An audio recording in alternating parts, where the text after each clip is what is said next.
Good afternoon.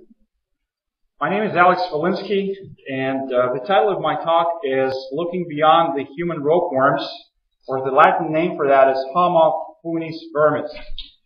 I also decided to put some videos that are related to this on the YouTube channel that is listed over here as long as every slide that is shown here.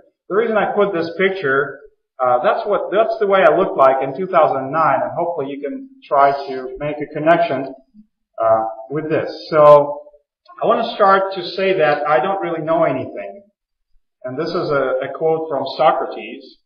And I also want to state that when people don't understand things, they tend to look at the mystical ways, and that's exactly what I'm going to do. So I would like to introduce myself and tell you who I am a little bit.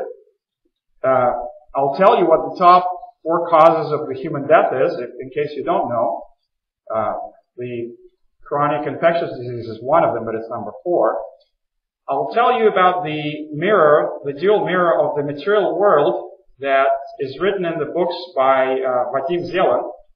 He's a Russian guy, but the books have been translated. It's kind of fascinating. We'll try to compare modern Western medicine with alternative medicine and homeopathy. I'll tell you something about that.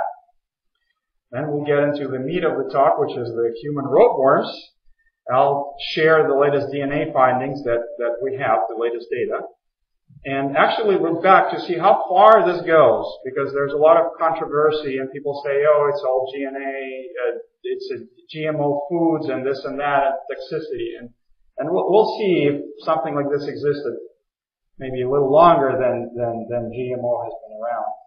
I'll tell you about water fasting and Morgellons, and in the end, people that don't eat any solid food.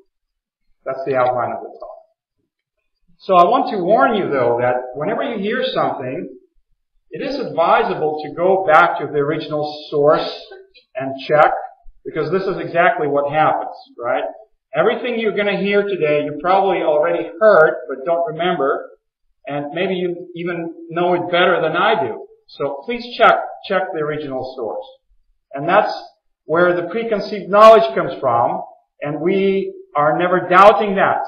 There are certain dogmas that are built into different aspects of science that at certain points could be challenged. But because we inherit this knowledge, we never go back to the original experiment or the original data to see if that is really the case.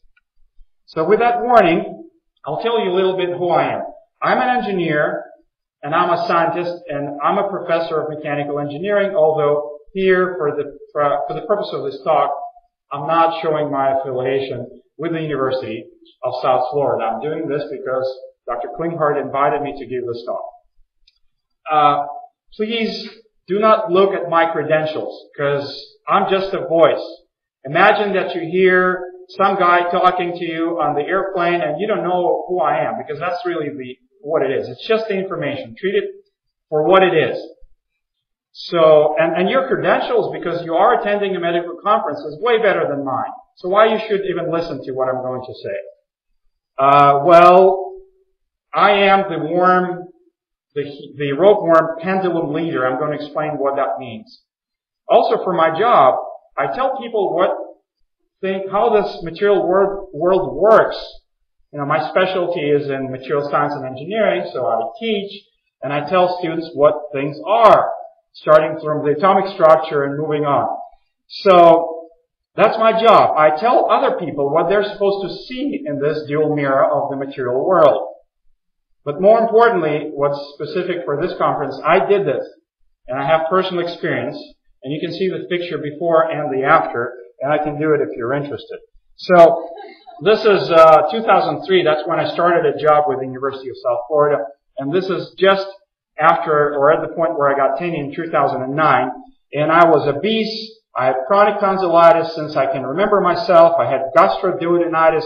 I had neurodermitis. I had chronic fatigue syndrome. Now, the chronic tonsillitis, gastroduodenitis, and neurodermitis, these are all medically confirmed diagnostics, right? I mean, I have papers to show that this was the case since I was a child. I had allergies, food and airborne, back pain, bruxism. I grind my teeth at night, pain in the knees, and scoliosis. You can see here the left shoulder being higher than the right one. You can really see this in this picture. So please compare the picture to what you see right now. The aspect ratio on this projector is kind of wrong, so it makes it a little bit wider, but you can make a connection here, okay? It happened to me, I'm going to tell you what happened to me, but after the 5th day of water-only fast, this came out of me. And my wife is an MD. She's MD and a PhD, specialized in endocrinology. And her mother is, my mother-in-law, they were both visiting, and I showed them that. And they said, this is not a parasite. This doesn't look like an ascaris-borne. This is the lining of your intestine. Okay. And I was puzzled by this. So what I did is I went to many different forums, Russian forums primarily, and I posted the picture and I said, what is that? I'm going to talk about this, alright? So here you see the before picture and after picture. This is January of 2012, where I attended a conference on plasticity in Puerto Rico to honor my advisor. And you can see this big fat guy, and this is just after 17 days of fasting. So 240 pounds, actually 247 pounds. I don't really remember how much I weigh. I stopped weighing myself. Size 42 pounds. 288 pounds, and this fast came naturally to me. I bought one of those zappers which pump electrons onto the skin, and I believe into combining two different methods because you get a larger boost when you use just one method. So I stuck the electrodes over here, and I went to the sauna, and I sat in the sauna for about an hour. I actually burned myself. You can see here, right here. That's a burn from that zapper. And I got extremely sick. I got bronchitis. That would be the medical term. And as a result, my body stopped eating. My mind had nothing to do with that. That's why it came naturally to me. So this is a result of the second fast of 165 pounds. I actually went down to 145. So if you think about it, that's 100 pounds of weight loss. And I weighed myself yesterday was about 180 something pounds, and of course it fluctuates depending on what you eat. And we're going to talk about that. Okay. So from 247 to 165, and I don't know why, but I always want to stand on my head, which actually the reason why I had to do the NUCA type of adjustment for the axis and the atlas, because I got injured doing that. So now I just use my hands to stand on my, to flip myself around. So here's the thing. You probably have seen this movie, The Matrix, right? And you remember the Morpheus handing the pill to Neo and asking him which pill he's going to use, the red or the blue pill, right? So I'm going to give you the similar choice and say which pill are you going to use? If you choose the one pill, you're going to forget about everything that you're going to hear today, or you take the other pill and maybe you'll know how deep the rabbit hole goes. So which pill would you like to choose? Well, you want to go to the rabbit hole. Okay, so actually this is an illusion of choice, and let me tell you why. Because this is Keanu Reeves when he was a teenager, alright? And he says here, what if I've taken the red pill and the blue pill? Okay, that's one of the options. What if this guy told you that he's colorblind? What if there were a whole bunch of small red pills inside the blue pill and, I'm trying to be politically correct, maybe this is the pill. It works for me. I love the United States of America. So, alright? There's no red or blue pill. It depends on how you reflect on the life. Alright. So, what I'm introducing is the theory and the background of the reality transurfing. Reflected rather by Vadim Zeland, who wrote several books about the subject. And this is what he says. He says, ever since the beginning of time, people have noticed that the world has a dual nature. On the one hand, everything that happens on the material level is quite understandable and can be explained in terms of natural science. That's what scientists do, and I am, by training, as a scientist. On the other hand, when faced with phenomena that belongs to the subtle, non-material world, these laws fail. And you probably have experienced that in your life.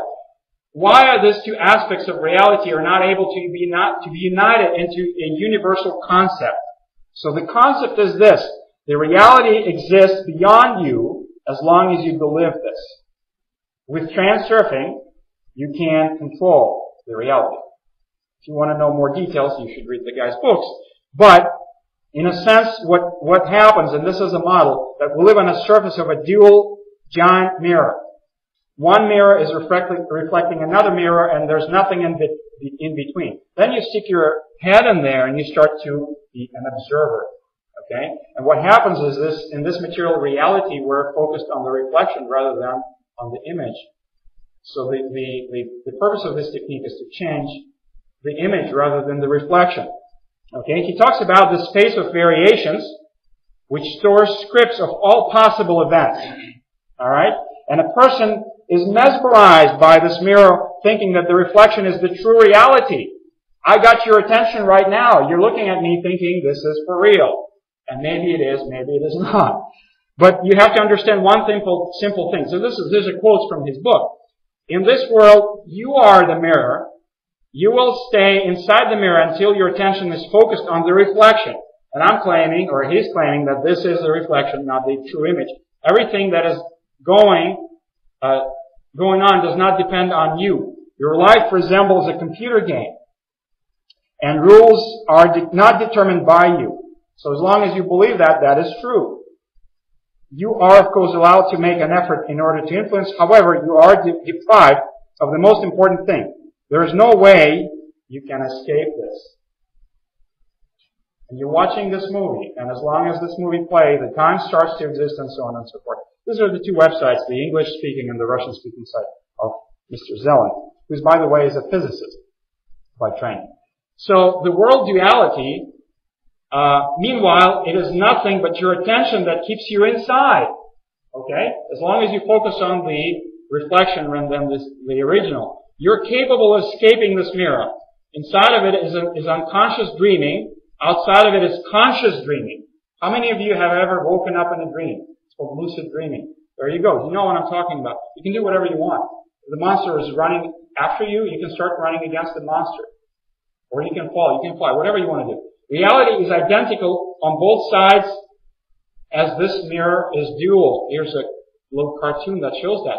You are a slave of illusion.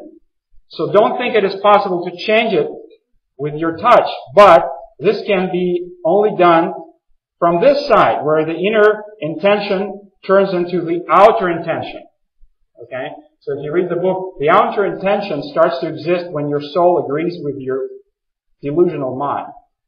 And the problem is that most people think, when the bad things happen, then you agree that it's bad. Both your mind agrees with it and your soul agrees with it, and that's how you start to materialize bad things in your life. Okay. Let me ask you a question. Do you know if an electron is a particle or is it a wave? Do you have an answer? Are you sure? Maybe it's like one of those pills. I gave you 4 different solutions or answers. So, another question that I'm going to raise. Is the ropeworm, is that part of normal human physiology? Is it a parasite, or maybe is it something else? Okay, so let's try to wake up, step out of the matrix, and start to make your own reality. What do you want this thing to be? Do you want it to be a good guy, or do you want it to be a bad guy? It depends on what you are going to make out of it as an observer. Okay. He talks about another thing, which is called a pendulum. A pendulum, or maybe an analogy would be called an egregor, is when groups of people think in the same direction. Okay? So we create energy information structures, which he calls a pendulum, and of course he cannot really define what exactly this is. So these structures begin to develop independently, and they're subject to people, they subject people to its own laws. And the main law of the pendulum is follow me. Like me on Facebook. People don't realize that they unwillingly act in the interest of the pendulum. But let me give you some examples. Or actually, Zelen gives you some examples in nature. Colonies of bacteria, that's a pendulum. Populations of living creatures, schoolfish, so on and so forth. I'll give you another one. Western medicine is a huge pendulum that you keep supporting with your energy and your funding as well. Well, guess what? Alternative medicine is another one. Okay? What about a pendulum of a disease? Disease is also a pendulum. As long as you don't focus on the treatment, you focus on the disease. Oh, I'm so sick. Right now, Alex Walensky is the leader of the ropeworm pendulum. Okay, let's talk about modern Western medicine. And I don't want to offend anybody, so please don't get offended. Modern Western medicine relies on pharmaceutical drugs and surgery.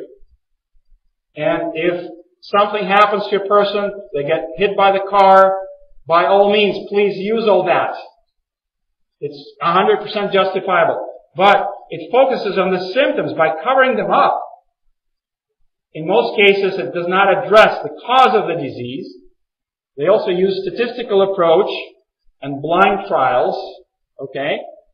Allopathic medicine, that's the term that's actually coined by the alternative medicine. That's what it's called. Modern medicine is called allopathic medicine. Is an expression commonly used by homeopaths and proponents of other forms of alternative medicine to refer to mainstream medical use of pharmacologically active agents or physical interventions to treat or suppress symptoms or pathopsychologic processes of disease or conditions. And you probably know this, that every pharmaceutical drug is toxic in certain quantities. By law, it is required that this parameter called LD50 is listed, and what it means that if you give this chemical to whatever animal that you're using to test it on, 50% of these animals are going to die. Isn't that true, Dr. Clinton? Okay. So I'm not off base here. And that's exactly what it represents, a pharmaceutical drug. So if you take too much, you're going to die. I guess if you drink too much water, you could possibly die. If you drink too much coffee, you can die. I've never tried, but I think if you eat something that's created by nature, there's no way you can die if you eat too much apples or oranges or something of that nature. So, in science, and I know this for a fact, the cause and effect are very often flipped around. So here's a question. They're backwards. In this case, what is it? High blood pressure. Is that a cause or is that an effect? High fever, diarrhea, constipation, obesity, rheumatoid arthritis, rash, high cholesterol, anemia, pain, heartburn, stress, helminth, a scarce one, high animal protein diet, malnutrition. Is that a cause or is that an effect? H. pylori in the stomach. Lack of acid in the stomach. Hair loss, aging. So what I personally believe is that running after symptoms without understanding the cause is a dead-end approach, in fact. All right. Homeopathy. Let's talk about nosodes, or more specifically, otonosodes. And the first I looked at it as a scientist, I said, what kind of quacky, it's not even the word to use for that. You're going to give me what, water? Okay, so the vital force is the force that animates and perpetuates living beings and organisms. And actually, if you think about it, all those double-blind placebo-controlled studies, they compare it to a placebo. So what do? You give a sugar pill to the patient, and the patient gets better. I love that. I'm not associated with medical science in any way or form. And I love that. I would like to take a piece of sugar and cure a condition. What does that actually mean? It means that you can heal yourself under certain circumstances. If you believe that you're healing yourself, you are being healed. And people that are participating in those studies, they don't know if they're taking a sugar pill or they're taking an active pharmaceutical drug. Homeopathy uses highly diluted substances with the aim of triggering the body's natural system of healing. And the main homeopathic principle that was turned by the German scientist and Dr. Hahnemann says that the like cures like, or similar cures similar. That's called the law of similitude. I'm going to change that a little bit and say that disease cures itself when prepared homeopathically. I'll give you several examples of that later. I believe that homeopathy is not a placebo because it affects infants, which don't really know at that point. People who don't believe in homeopathy can still be cured by homeopathic remedies. Animals and plants. Homeopathic remedies prepared using a process of dilution and succussion, which is a specific form of vigorous shaking. It's very easy to make that. Nosode in homeopathy is a preparation of substances secreted in the course of a disease used in the treatment of that disease. Alternatively, disease-carrying vehicles. A mosquito. No-seum, or what is this scientifically determined that mites cause Lyme or ticks cause Lyme, right? You can prepare a remedy from that species and cure Lyme in that case. Alright. Autonosode is when you use your own body secretion or the secretions of the patient. Examples, and what's here in bold is something that I personally use. Mucus, tonsil stones, morning urine, eyelashes, rash scrapes, fecal matter. I haven't actually tried that, but the ropeworms, if you consider that to be a part of the fecal matter, I tried that too. Okay, this is a picture by the Russian artist Beidaman that was painted in 1857. It's called Homeopathy Watches the Horrors of Allopathy. And this painting reflects the war of the pendulums. The conventional medicine versus the alternative medicine, in this case homeopathy.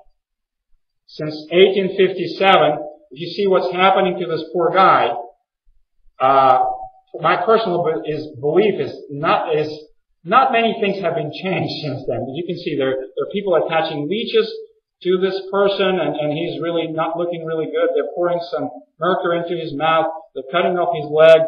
And here's Hahnemann looking at this saying, oh my God. But this is propaganda of the alternative medicine because this painting represents the pendulum's war according to Mr. Zelen. Okay? These are the top 4 cases of death. This is most likely why people are going to die in the modern world. Number 1 is atherosclerosis, which is really a fat metabolism disorder. It's the main cause of heart attacks and apoplexy. It is accompanied by high blood pressure, and the main factors are lifestyle and the diet. Those are the 2 main factors. Number 2 is cancer. So please pay your attributes to another German, Mr. Warburg, who got a Nobel Prize in 1931. Do you know why he got a Nobel Prize for? What he got the Nobel Prize for? So that means that cancer is anaerobic, okay, a scientifically established fact. Number 3 is diabetes. Diabetes is carbohydrate metabolism disorder. And number 4, that's the topic of this conference, is chronic disease. Okay? I'm making a claim that all 4 causes can be eliminated by water fasting and changing your lifestyle, which consists of 3 things at least. The diet, physical exercise, and positive thinking. And if you want to try to evaluate any of the treatments, there are 2 criteria that I would personally use, which would be quality and the length of life. Alright? So, if you want to talk about conventional medicine, there's been a lot in terms of the drug developments, but what's the average age these days? About 80? If you were to apply these 2 criteria, the quality, how about the quality of life when you're old and you cannot really move yourself and you cannot eat anything, you cannot really enjoy your life? Is that good quality of life? So, it fails basically in the length of life and the quality, although this is really questionable. Alright, I talked about this space of variations. Have you seen the movie The Aliens? Did you like it? You know what? This is one of the plausible explanations in the infinite number of possibilities for the ropeworms. You know why? Because they do have a connection with the moon cycle, and people are saying that they're getting crazy when there's full moon. Okay, so watch that movie sometime when you get a chance. Have you seen this movie? You have, okay. This is how it started for me. I told you it started with water fasting, but then in January 2013, I actually tried to submit the paper to a peer-reviewed scientific journal, more than one. And it was rejected based on the lack of scientific evidence that what I'm showing is a parasite. So as a result, I said, you know what, I'm just going to publish it. And I submitted it to arXiv. And what you have to realize that these two papers that I've written have not been peer-reviewed. But this is the reason why you're listening to this talk, because otherwise you wouldn't even know about all of this, right? There have been two conferences. This is actually the second talk I'm giving. There are 4 radio interviews. Yesterday was the 5th one. All of those health radios that are run, many of them out of California, they want to do an interview. They want to know what the ropeworm is, so they ask me questions. So yesterday I just finished it. And, okay. So now there is information about this. I got an email this morning from person number 160 that contact me by either email or they give me a call, and I classify them as a scientist to see where they fall into these different categories. And people say, oh, I have this ropeworms, I see this, they come out, they send me pictures. Is this a ropeworm? Can you ID the ropeworm? Oh, I like this one better. My doctor diagnosed me with a ropeworm. How do I get rid of it? Which doctor? By the way, out of this 160 people, there are several medical doctors and alternative medicine doctors, and they want to know what this thing is. And I don't know what it is, to be honest with you. But people say, majority of the people, 127, say we are suffering from the ropeworms. They're parents of autistic children. And there is a reason for that, which I will get into, but that's goes with par with the Lyme patients. Lyme disease is here, and a significant number already, people that have Morgellons. Now, the disease that's not accepted by the conventional science, where the insects start to crawl underneath the skin, and they go back to the aliens movement.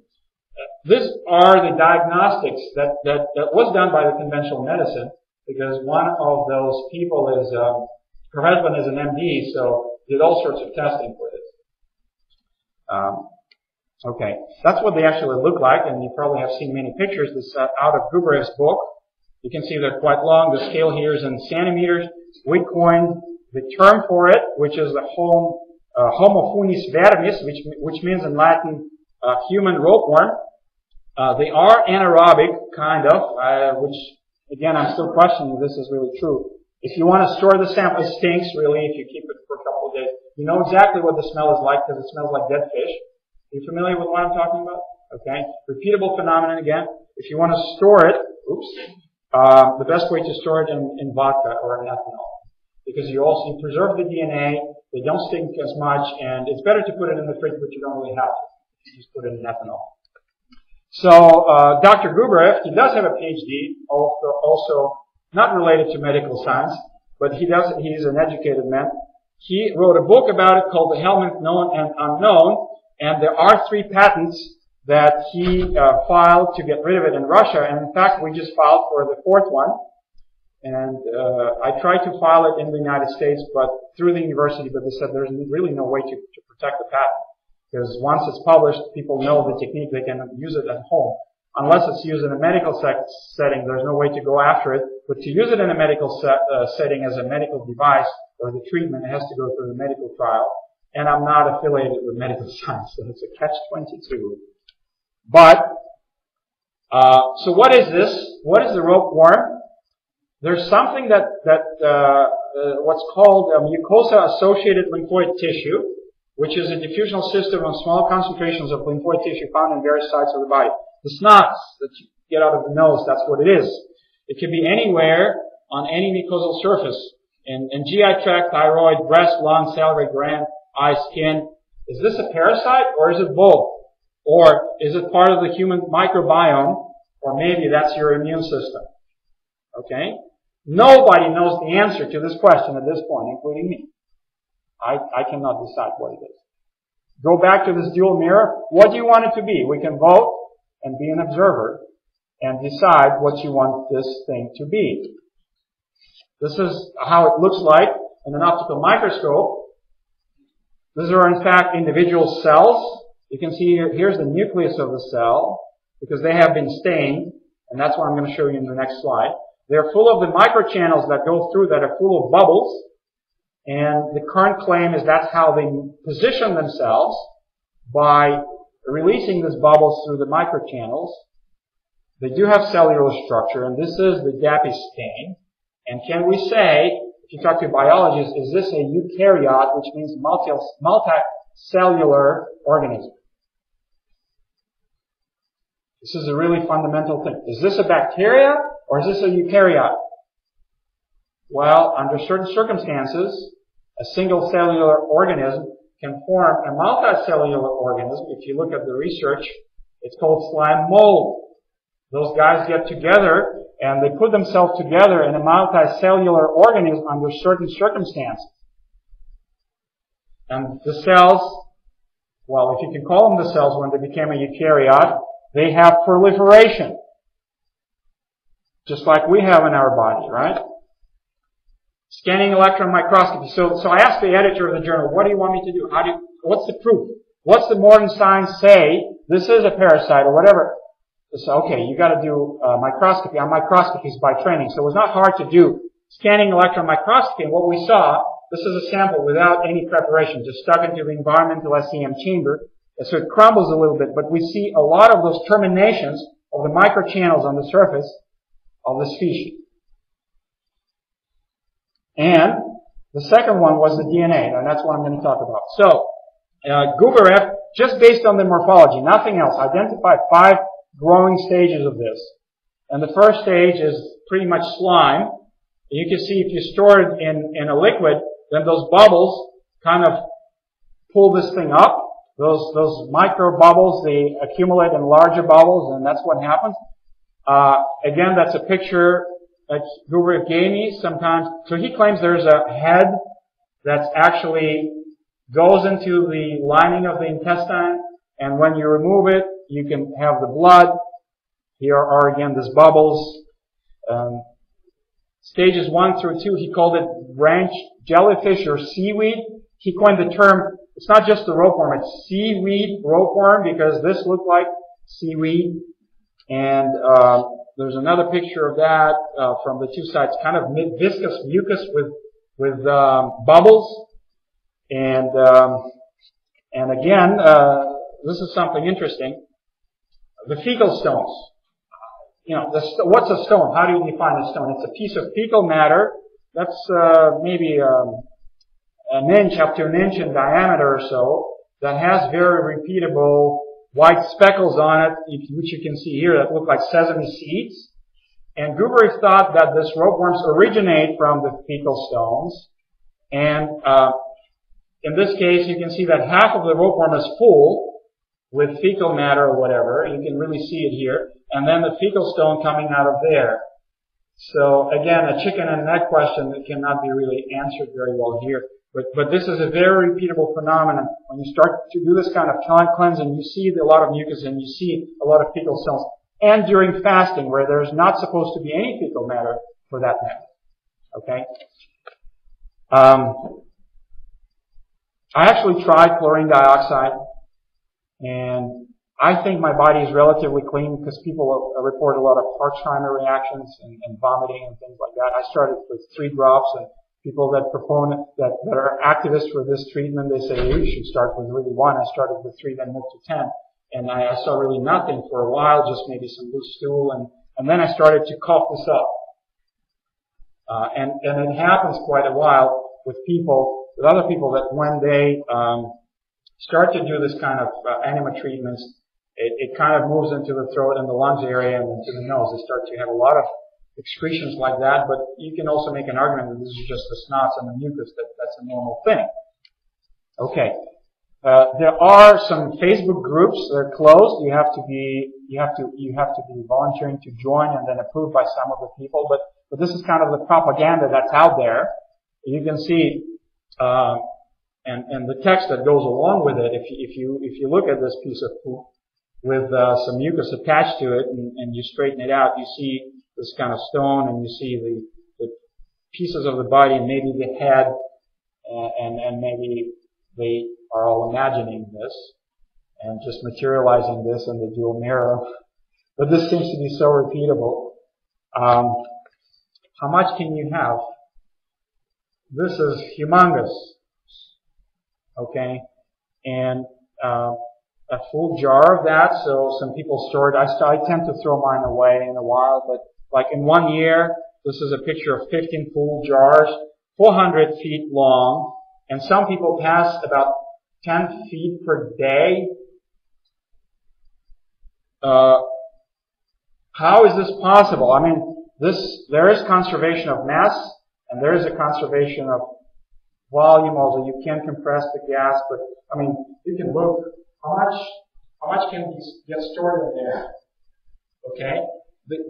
So there has to be a mechanism for this thing to get regenerated somehow, otherwise it cannot fit all in there.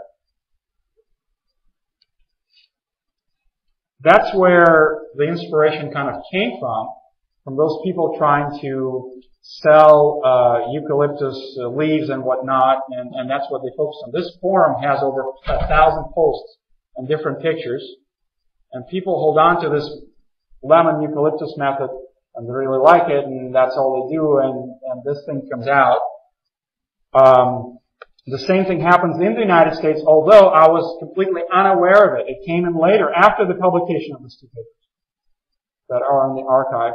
And now there are at least 5 Facebook groups that I'm personally aware of. They write me an email and say, please join us. One of them is called Ropeworm, and other groups related to chlorine dioxide and other oxidation therapies, and it's just human nature. Look what came out of me. They want to show it. But I guess if it's shown publicly, it's different. There's like this belonging to this group of people that keep it as a secret or something. A connection with the autism. You can see this fecal stones and the ropeworm attached to that. This group that's dealing with chlorine dioxide. And here's another picture that was sent to me personally. Here's a 5-year-old autistic girl that went through this kind of cleanse. I didn't even research what kind of cleanse she was put on, but you can clearly see the stream of mucus and kind of clumped up fecal matter. And I love this one, which beyond doubt shows you where exactly it comes from, that this is not a hoax, and it is very real and very, very material. Okay. There's another picture of a person that did some sort of a cleanse and fasting, and you can see this. This group, I'm really thankful to them because they gave me, as a result, you're going to get into this right triangle, which is aging and dying young. Okay. Your lifestyle determines what problems you're going to have. You like to smoke, you'll get a problem with the lungs maybe in the long term. You like to drink, and then there are problems with the liver, or if you're addicted to food, then there are problems with the stomach. Okay. I made this picture in the Washington, D.C. Zoo, kind of discreetly, without using my flash. So, you know, again, from smoking to drinking to eating, and we do not become superhuman if we eat more. So you say, we eat to get energy. So eat more so you can get more energy. Is that what happens? No. It gets stored in fat, and, you know, who's watching who? So my message to you is, do not eat your way to the grave. This is actual cross-sections of the corpse that you can see in the museum and whatnot. And look at this guy. You just want to shove in more and more and more almond with chocolate and potato chips and carbonated drinks and whatnot. And so isn't that a part of the problem?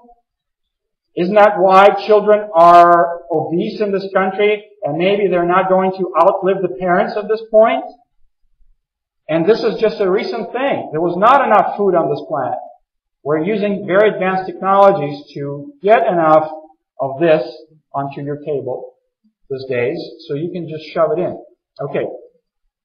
Bigu Nega means a practice from the Tao religion, from China, thousands of years ago. And I actually translated this text from Russian, so this is a double translation. Let's take a look at that. In Taoism practice, Yang Xin means nourishment of the inner nature. It believes that the human body has three worms. One remains at the top of the brain, the other in the middle of the bright room, maybe once, and the third in the bottom of the belly. The upper worm is called Peng Chu, or green maid. It loves precious things and often plunges man into dangerous situations. The mid one is called Peng Shi, or white maid, and it likes to eat 5 flavors, or sometimes it's translated 5 grains, which makes a person enjoy, then become angry, then confused, losing self-awareness. Lower one is called Peng Qiao, or bloody maiden, which causes a person to crave sexual lust comfort and introduces man into the gloomy world.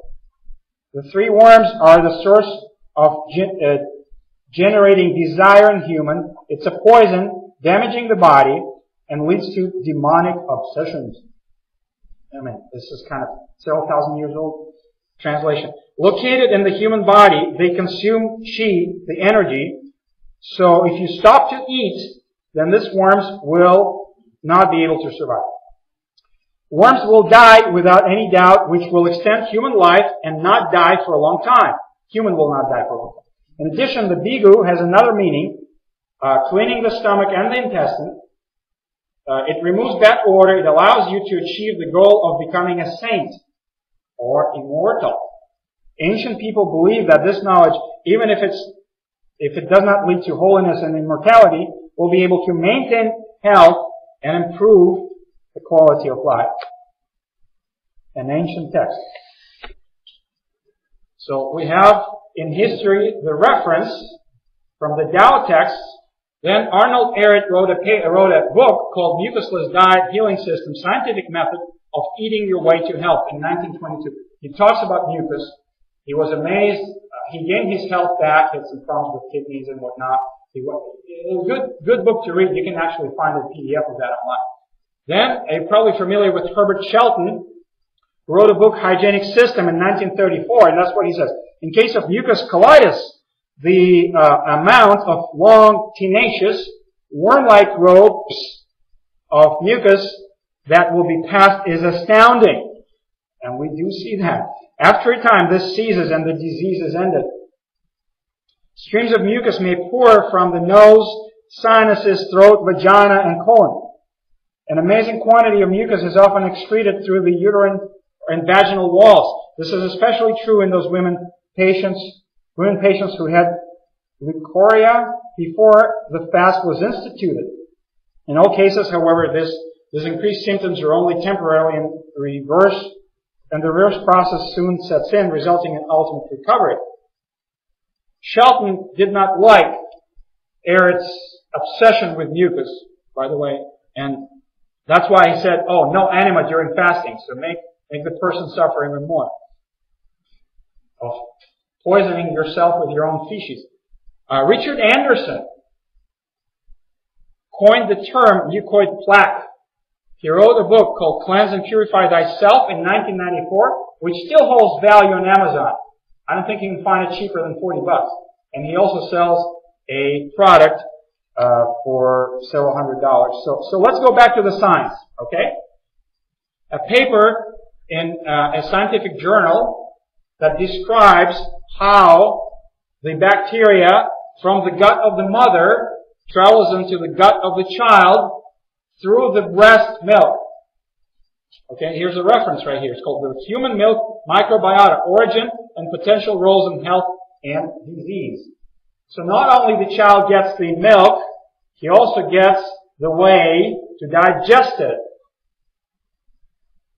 or maybe an inherited disease. Depends on which perspective you look at. A paper that just came out in Nature Communications on April 15th. There is a tribe in Africa called Hadza, and these people, they don't get sick. That's why the scientists study. How come they never get sick? They are hunter-gatherers. They have no agriculture. And first of all, they have a zoo. And they compared what they have in their gut with Italians. And this is from the Hadza, and this is from the United States. Most of these guys over here would be considered pathogenic in the Western world, and you're going to get sick if you get that. But these people, they don't get sick. So your view of something that is bad, is that a correct view? Well, if you take a Westerner on the Western cooked diet and you give him one of those guys, they're going to get sick. But the people that are on the hunter-gatherers diet, they don't get sick. And many things they discovered that they don't even know what it is. But more importantly, and my message to you is that there's a difference between the males and the females of what bacteria they carry and what's in their microbiome, which is based on the amount of food that they eat, because they snack. So women are more of the gatherers, they get the roots, while the men get more honey and their prey that they hunt for, and while they're bringing it home, they're sharing, they're snacking at it, and then they share it. So ultimately they have the same diet, but in different quantities. That's how deep this rabbit hole goes. It's all about the diet. Okay, so this is the gut microbiome, and another paper in Nature, which is called Diet Rapidly and Reproducibly Alters the Human Gut Microbiome. And they've taken a person who has been vegetarian for all of his life and gave him meat. And the bacteria that helps digest whatever the remains of the cooked corpse would be, grew in 1 day. That's how fast it took. So next time you eat, you think you're feeding yourself, and that ain't true. You're feeding the whole gang, which is 10 times more than your own cells in you, which affects everything, in fact. You want to look at some religion?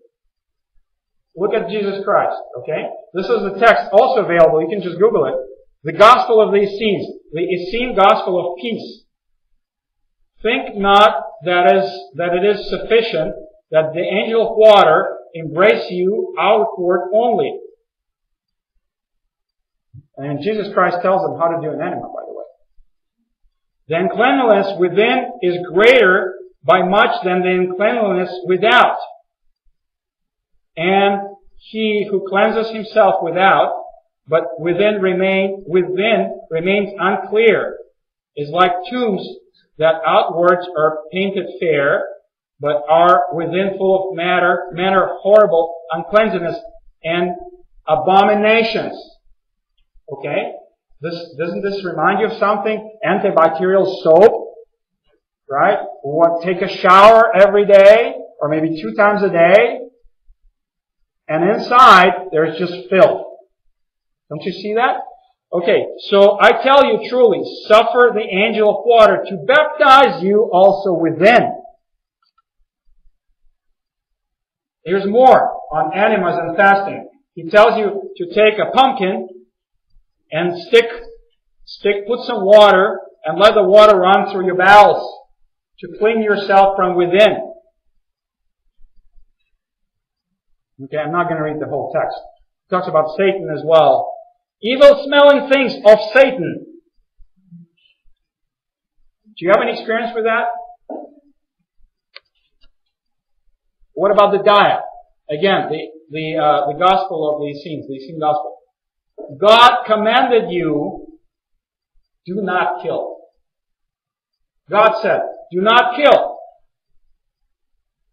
Kill neither man nor beast, nor the food which goes into your mouth.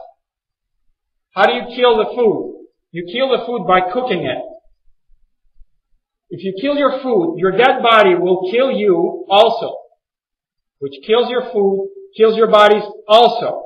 Therefore, eat no anything which fire, frost, or water has destroyed. For burned, frozen, or rotten foods will burn and rot your body also.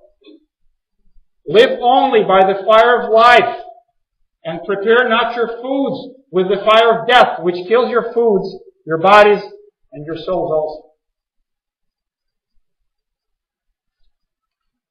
I'm going back to the original source. Okay? Raw vegan diet from Jesus Christ. So what they asked me, Master, what is that? In you, what's the fire? In you, that's the fire, in your blood and in your bodies. Nothing hotter than your blood. Eat nothing which a stronger fire than the fire of life has killed. He tells you what to eat. Fruits of trees and the grasses of the fields. And I disagree with Jesus Christ. He tells you to drink the milk from the beasts.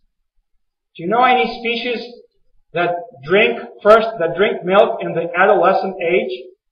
Try to give milk to a grown-up cow and see what happens. Okay?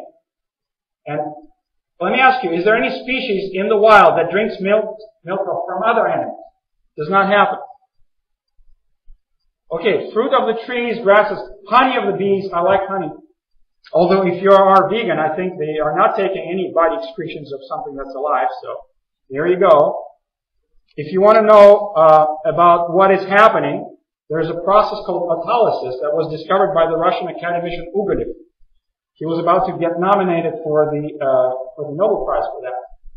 Here's an apple. You take an apple. You think there's bacteria inside?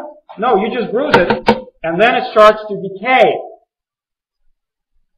The theory is that it happens due to the enzymes that are already there. Just like the food gets self-digested. Okay? So that means that you don't have to spend your own enzymes to digest the food.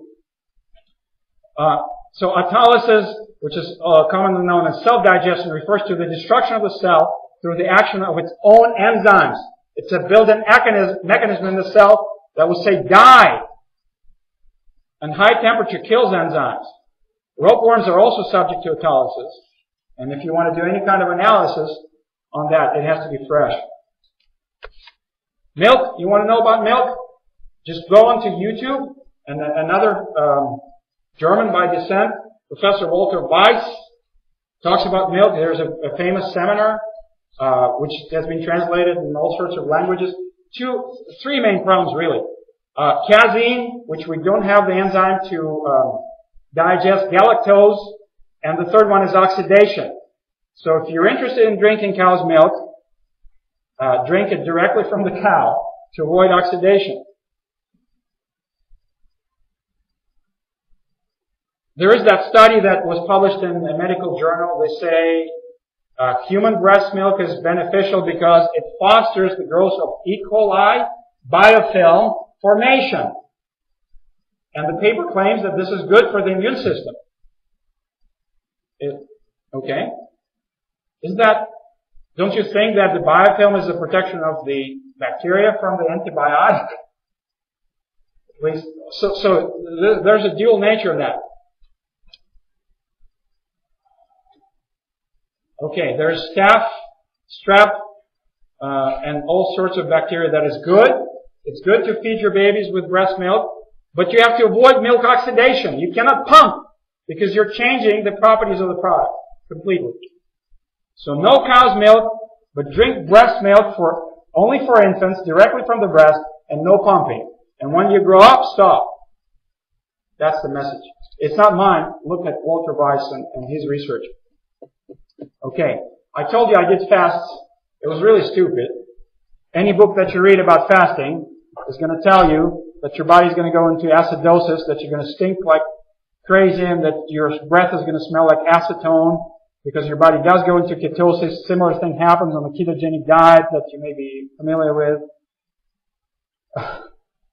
This guy, he's an MD, has a program. It's called Food Pause Program. He developed a cascade fasting program called Food Pause.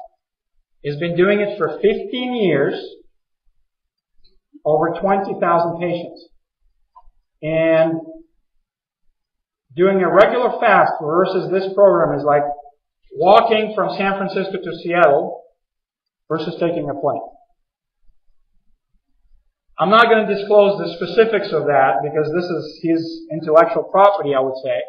But the main thing is that you maintain healthy digestive system during this water fasting. How is that done? Number one, you drain the stomach juice to reduce the feeling of hunger. You stop the proliferation of H. pylori in the stomach. Here's the guy. He's 61. He shows the exercise, which you can watch on YouTube, of how to do that. If you're ever hungry, you inhale where the diaphragm pushes on the stomach, which causes the drainage of the stomach juice into further down, and you repeatedly do that for a minute. You're not going to feel hungry anymore. You remember the Pavlov's dog? They turned the light on and then they fed the dog. Then by just turning the light, this dog started to excrete the stomach juice. All of us are conditioned to eat at least 3 times a day. It was not like that several hundreds of years ago because there was not enough food. You are supposed to drain your bile. And there's a French name called tubage. There are several ways to do that. You're supposed to have a bowel movement at least once a day. And this guy figured out how to do an enema using just water with a certain exercise, which can also drain the small intestine as well using suction method. This guy's a genius. And it is tailored individually. Okay, so somebody they have their gallbladder removed. It's a different procedure to drain the bile versus if they do have it, and that's why he hasn't written the book. I'm talking to him. Maybe we can change that somehow. It's phenomenal. So the idea of the program is to turn the excess weight into your health. Remember those guys in the zoo? Those people can live without food for years. The problem is that they're going to die of their own toxicity, of their own filth. So the key is to do it maybe gradually. That's why this is so 7 days, he suggests for an average person, 7 days every month, eat no food. He also has for the sick people what he calls nano diets, so you take some. This is what I have done personally. What has been most effective for me personally. I've done water fasting the hard way and the easy way. I use nosodes and homeopathy. I've done liver flushes, about 9 of them. A very powerful technique. I did an upper cervical adjustment. Boy, at first I thought it was a scam. And then I could easily lift my right arm, which before I couldn't do that. I've been raw vegan on the raw vegan diet for 6 months. And I continue to try to eat raw vegan diet. I've tried hydrogen peroxide and chlorine dioxide now. I exercise daily. I run barefoot, swim, and I do body weight exercises. We can discuss why I choose to do this. I also use diatomaceous earths, Zapper, structured water. Other things that I want to try is sodium diasulfate. It's another salt that's another cleansing kind of thing. Niacin and a sauna flush. I guess it comes from Scientology, but I'm more interested in the actual method. You go for the sauna every day, and you take niacin before, and all sorts of stuff leaves your body. Lucid dreaming. I want to try that because it's very powerful, and you can do whatever you want in the dream. If you realize that it is a dream, and I want to do blood apheresis maybe, and make some nosodes from that. This is the result of my juice enema. It's about this thick, and it's like getting born again. This is lemon juice enema. Remember I talked about Anderson, and Anderson coined the term mucoid plaque. And first I thought this is very different because if you go on YouTube, or if you go on Wikipedia, you read mucoid plaque or mucoid robe is a term used by some alternative medicine advocates to describe a combination of allegedly harmful mucus-like material and food residue that they say coats the gastrointestinal tract of most people. The term was coined by Richard Anderson, a neuropath and entrepreneur. He does sell a cleansing program for several $100, who sells a range of products that claim to cleanse the body of such plaques by causing them to be eliminated. The presence of laxative bentonite clay and fibrous thickening agents like psyllium seed husks in some of these cleansing agents have led to suggestions that the products themselves produce the excreted product regarded as the plaque. You form a gel. You mix bentonite clay and some water and the psyllium husks outside of the human body. It's going to form a gel. But what it looks to me is a ropeworm full of that. Mucus. Oh, I love this. This is a scientific definition on Wikipedia. Mucus is a naturally occurring product of the digestive system and plays an important role in protecting it from damage and infection. This mucus layer is less than a millimeter thick, but may become thinner or be removed entirely in disease such as ulcerative colitis, which exposes the surface of the intestine to damage. However, the concept that this mucus layer might form a mucoid plaque has been dismissed by physicians as having no anatomical or physiological basis. But they haven't studied it. Just based on anatomical or physiological basis, going back to the dogma that I was taught back in school, that white is white and black is black, and it's a dual mirror world where it can be either or, and you are the one who is deciding. The observer decides. This is the email I got. And look at the size of it. I mean, this is humongous. This is a big snake that comes out. Chronic ear infections, acute candida. Some woman coined the term that she claims this is candida. There's a site out there. So in the United States, the ropeworms are associated with candida. Why? Because somebody said it's candida. People are quoting me saying, oh, this seed bug is because we are eating GMO grains and this and that. You want it to be GMO, maybe it will be. I'm using daily coffee enemas and the whole approach, fasting candida, bentonite clay, psyllium husk. This is what I use. These are the crutches. I mean, you have a broken leg, you use the crutches.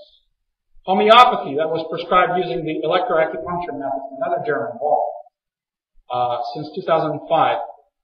Homeopathic nozodes and odonozodes since 2009. Hydrogen peroxide and chlorine dioxide. The Yashi-1, Zapper, and another structuring device.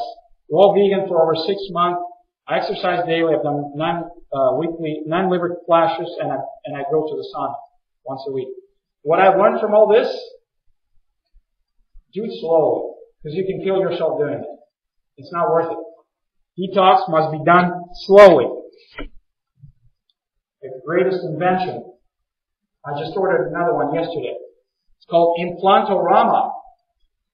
And they use a male urethral catheter, which is a French 14 4mm stick. It goes up, it's this long, it goes up to here. So, it's very easy he charges $150 for it. You can build one yourself. But the idea is that you pump air into the jar and the water starts to float over here. So,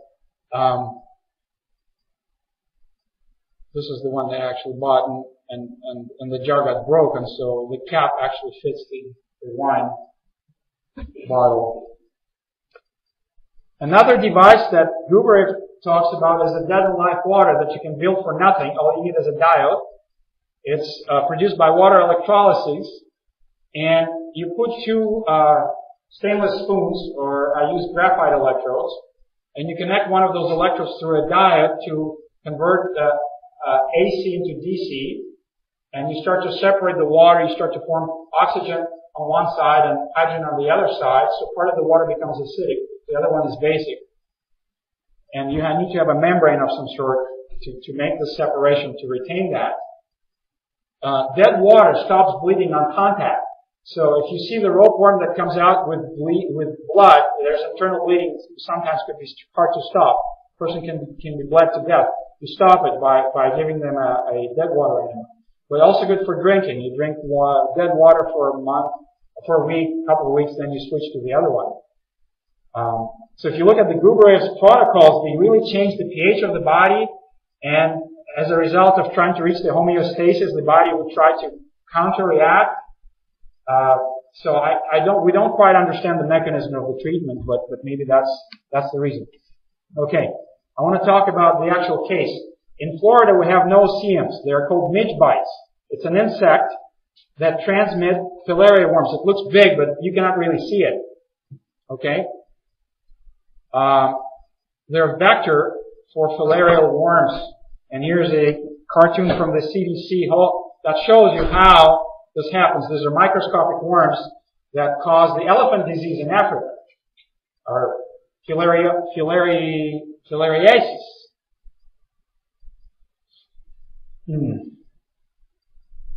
Well, why do I show you that? Because I got bitten by one of those in Florida on the beach, and my foot became infected.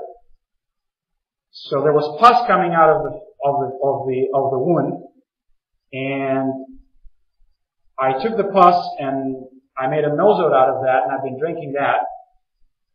But it's been going on for about 3 weeks, and I couldn't walk.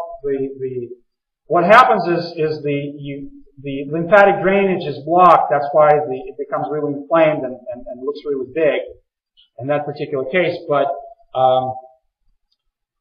after 2 weeks, I started to have pus in the leg and swollen leg, and I didn't take any antibiotic. My wife said, "You got to see a doctor." So I did. He prescribed doxycycline without doing any kind of testing. And I said, "You know, Doc, I'm not going to take the antibiotic." He said, "Well, we're going to cut your leg off. This is the prescription."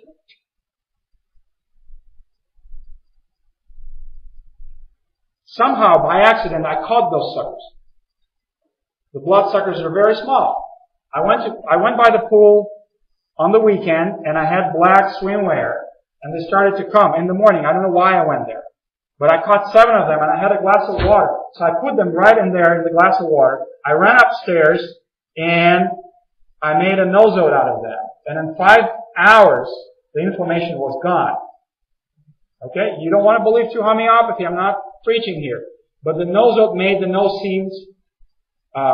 They resolved lymphatic swelling in 5 hours. I did contact a homeopathic doctor in New York who wrote a white paper about MRSA. He said, "You got to document it.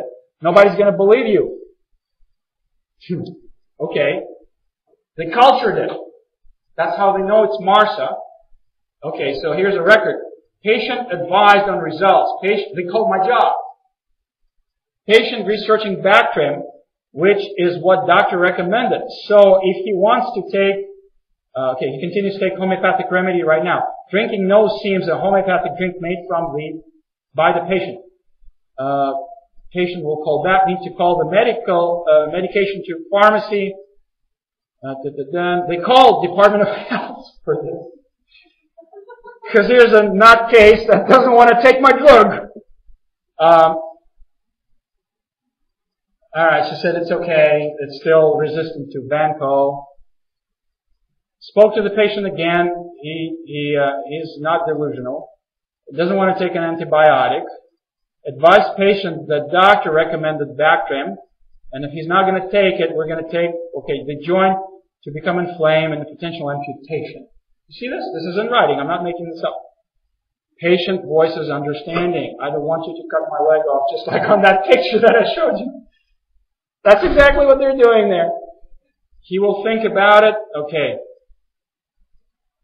Heavy growth of MRSA, resistance.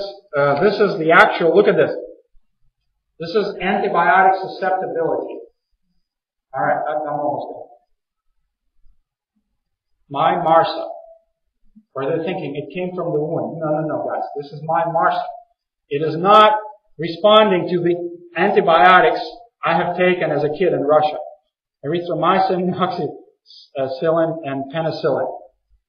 So my MRSA is protecting me from the filaria worms that I got with the no-seams. How's that? Because they did call my job, there was some commotion, some people got involved, and you know, I had to go back, pay him more money to say, yeah, this is resolved. That's what it looked like after it has been resolved. By the way, look at this at the cracks. That's what it looked like. Before I lost this weight, my feet look like baby feet now, with very healthy skin. But this is the wound. You can see how big it was. This is after all the pus and lymph drained. Okay. I did do that NUCA type of adjustment because I started to stand on my head after the second fast, and one time I collapsed and hurt myself. So I hurt. It was actually before that first conference in Seattle in September of last year. The adjustment, so they take 3 x-rays and they determine the position of the axis on the atlas, and they either use their manual technique or an acoustic wave. In this particular, in Pierce Clinic, that's when I went in St. Pete, Florida, they use an acoustic wave. And I'm holding that adjustment, by the way, for all that time. I don't need to do another one. But I attached one of those structuring devices onto the x-ray machine, and the same day I coughed up this. Some snots with hairs.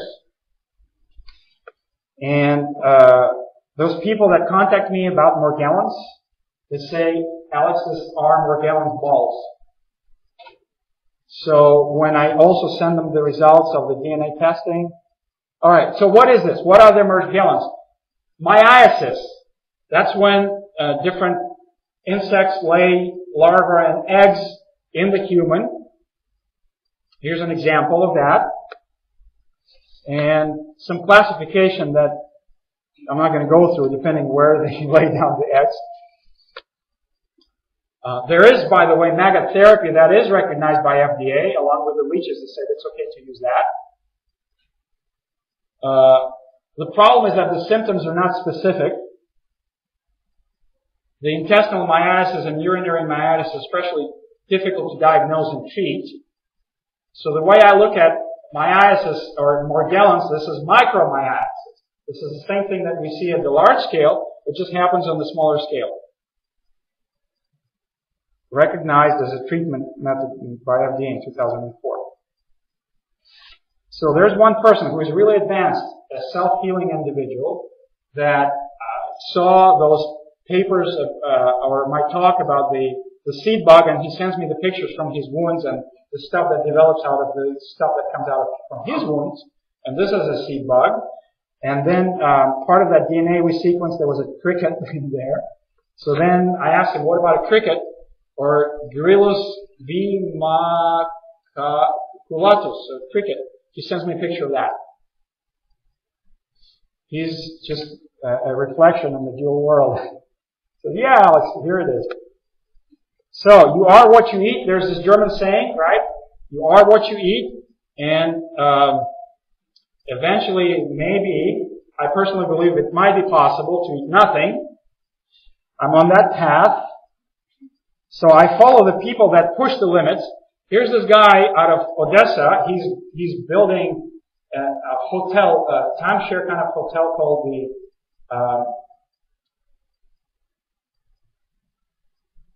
the Garden of Dreams. That's his ad. 104 kilograms, vegetarian, raw food, fruitarian, non-eating. This guy claims he eats no food.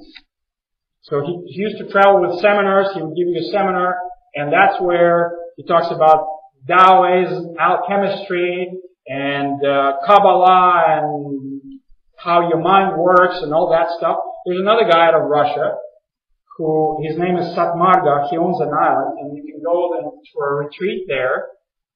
This guy did a 16-day dry fast, and he broke it by sitting in the ice-cold water for 15 minutes. And there's a YouTube video that shows you that. He also done a 49-day retreat without light. He blindfolded himself for 49 days. And then he goes with seminars and tells you the experiences. Another guy, born in 1956, out of Siberia. He started fasting when he was 19.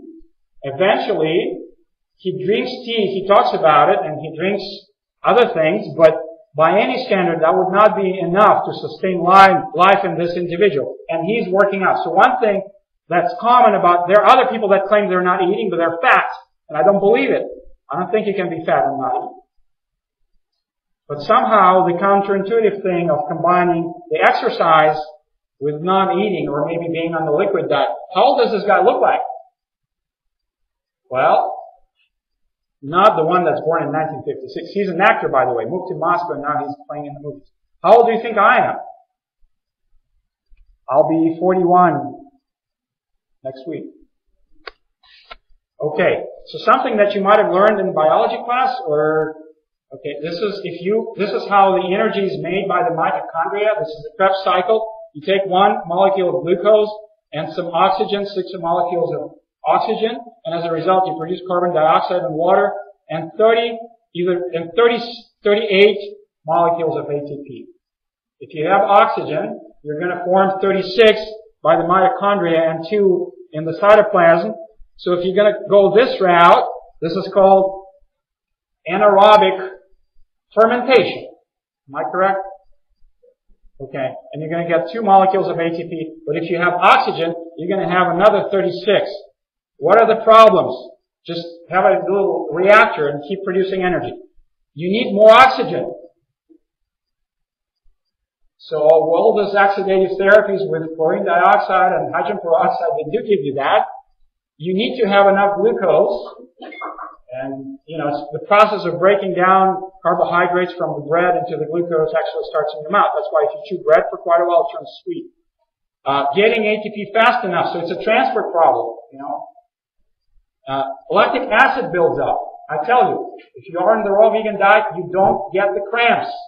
And you can run for quite a while and don't get tired. So, there's much less on the raw vegan diet. There's no muscle fatigue or very little. And maybe you use the lactic acid as the food. Maybe.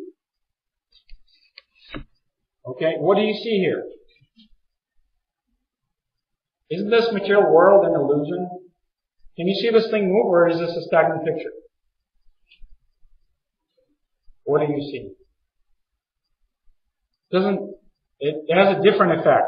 Like if I look in here, I can see the motion, but I guess here.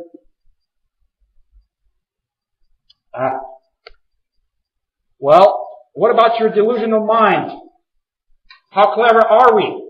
I can tell you for sure these people don't need a nuka adjustment. They have a self-alignment mechanism by straining their neck.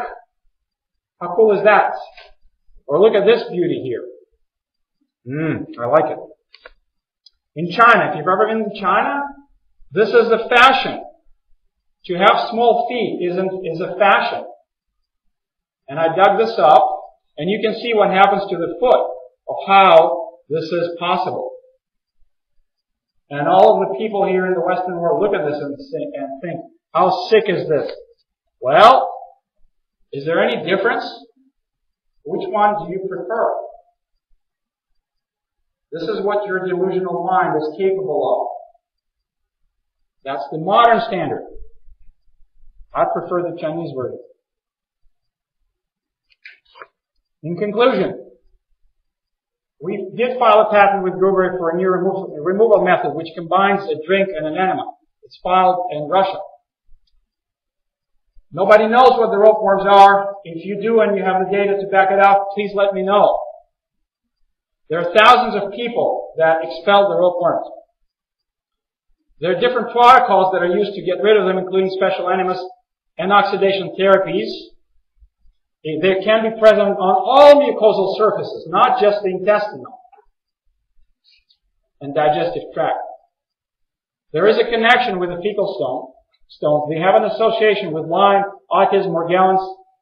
DNA results, as of now, are inconclusive. So what are they? I would say they're mucoid worm-like aggregates with an unidentified origin at this point, and more research is needed. I believe that the full genome may answer some questions to tell you what this thing is. Thank you.